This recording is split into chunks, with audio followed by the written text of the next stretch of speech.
Pasteurization under pressure. Can it effectively neutralize bird flu in milk? The unseen threat in your milk. Imagine sipping a glass of milk, assuming it's safe because it's been pasteurized. However, recent findings suggest that pasteurization, a process trusted for over a century, might not fully eliminate high levels of bird flu virus from milk. Researchers at the National Institute of Allergy and Infectious Diseases, NIAID, have discovered small amounts of the infectious virus in pasteurized milk under experimental conditions. This revelation raises pressing questions about the safety of our milk supply and the efficacy of pasteurization in the face of new viral threats. The study, delving into pasteurization's limits. The experiment that raised eyebrows.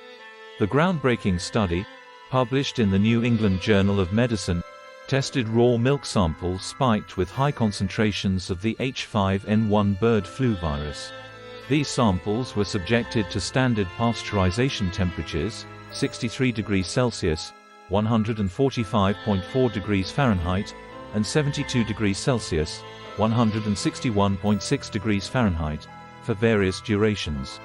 Surprisingly, even after heating at 72 degrees Celsius for 20 seconds, a small amount of the virus remained infectious in one of the samples. This finding suggests that the standard pasteurization process might not always be sufficient when the initial virus load is extremely high. Implications of the findings. These experimental results have significant implications. While the study was conducted under controlled laboratory conditions and might not perfectly replicate industrial pasteurization, it still raises concerns. If pasteurization cannot consistently neutralize high concentrations of H5N1, there could be potential health risks if such levels are present in milk supplies. Understanding bird flu and its risks. What is H5N1? H5N1, commonly known as bird flu, is a highly pathogenic avian influenza virus. It primarily affects birds but can infect humans and other animals. The virus has a high mortality rate in humans, making its potential presence in food supplies particularly alarming.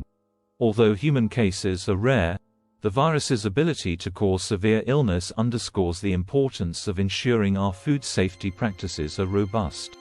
Transmission and infection. Bird flu spreads through direct contact with infected birds or their secretions. The virus can contaminate surfaces, including water and feed, making transmission to humans possible through handling or consuming contaminated products. The detection of H5N1 in dairy cows and its potential to survive pasteurization temperatures adds a new dimension to these transmission pathways. The pasteurization process, a closer look. How pasteurization works. Pasteurization involves heating milk to specific temperatures for set periods to kill harmful bacteria and pathogens. The process has been a cornerstone of food safety since the 19th century.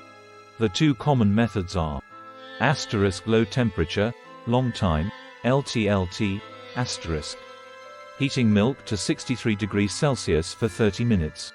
High temperature, short time, HTST, heating milk to 72 degrees Celsius for 15 seconds.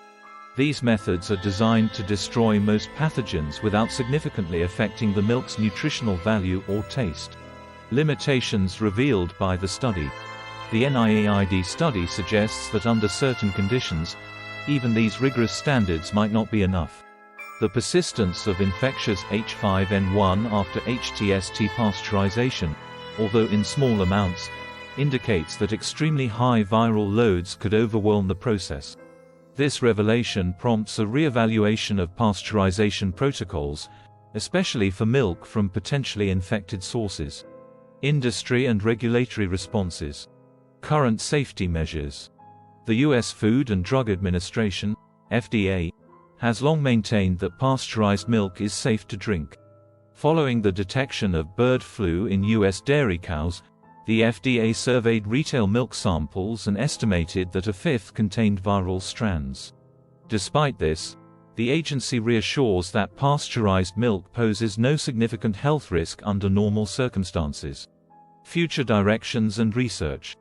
In light of these findings, there is a need for further research to confirm the results in real-world settings.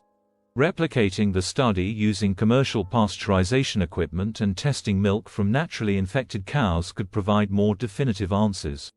Additionally, enhancing pasteurization methods or developing alternative treatments might be necessary to ensure complete viral neutralization. Consumer safety. What you need to know.